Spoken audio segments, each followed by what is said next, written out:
berarti pertanyaan Abun syahadah dalam sembahyang sah bagi orang murtad. Mesti syahadah di luar sembahyang. Mesti Menanti syahadah lain. urut kapi daripada sembahyang. Ya. Syahadah yang sah.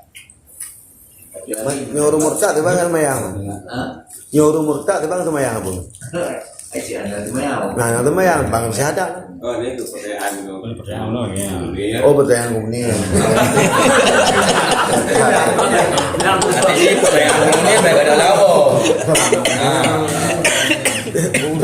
Urus murtad. Ini bilang ki urus murtad tiba sembahyang. Oh, ini itu. Jika murtad gitu. Sembahyang memang ada.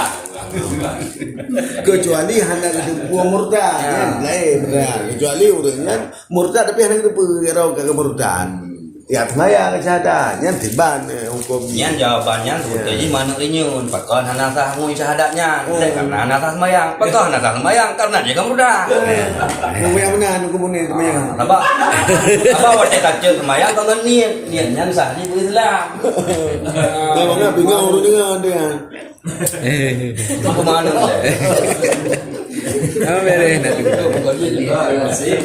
Di balik syahadah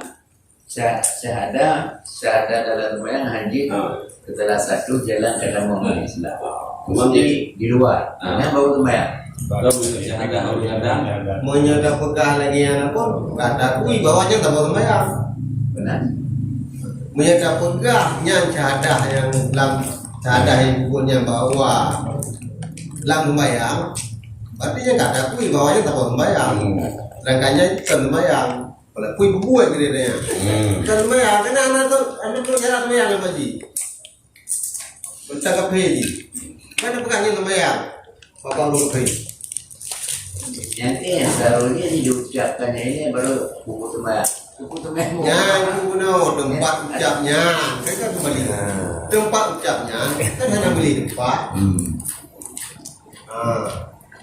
begitu diucapnya berarti guna si kahanan kira sama yang di yang baru di Islam sama yang bukannya baru kira di Islam baru kira sama yang baru merdek ke Islam kan Yang ngaji pada kan urut murtad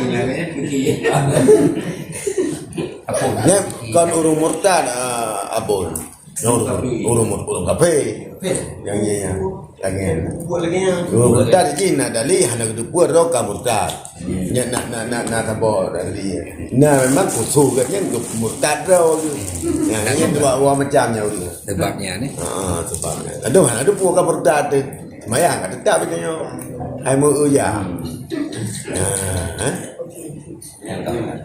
ya tapi yo abon pa betul makna syahadah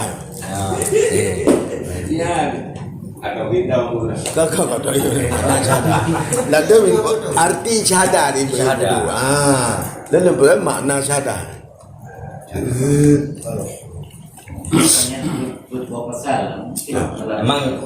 emang karena keterangan itu memang jaga pre minggu ku ini bagaimana ketentuan syahadah untuk mengislamkan orang telah murtad ketentuan syahadah pu ejek syahadah muklu syahadah tiba-tiba lang sembahyang aja nah jadi udah lalu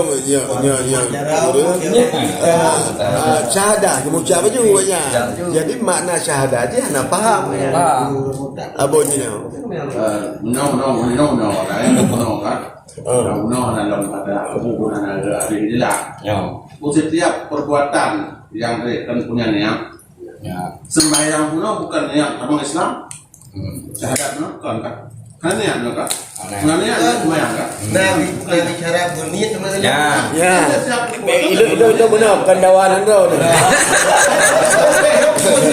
masalah sedangnya bang angka intinya dah jadi bang podcast sedangnya berniat nyoba lu ya hana wajib ni tapi setiap perbuatan kan harus punya niat kan ingat lo lagi nyo pun kan ingat lo hai makna syahadatnya itu yang pernah lama saya hidayah kan mengucap dengan lisan mentakrir dengan lisan tasdik bil qalbi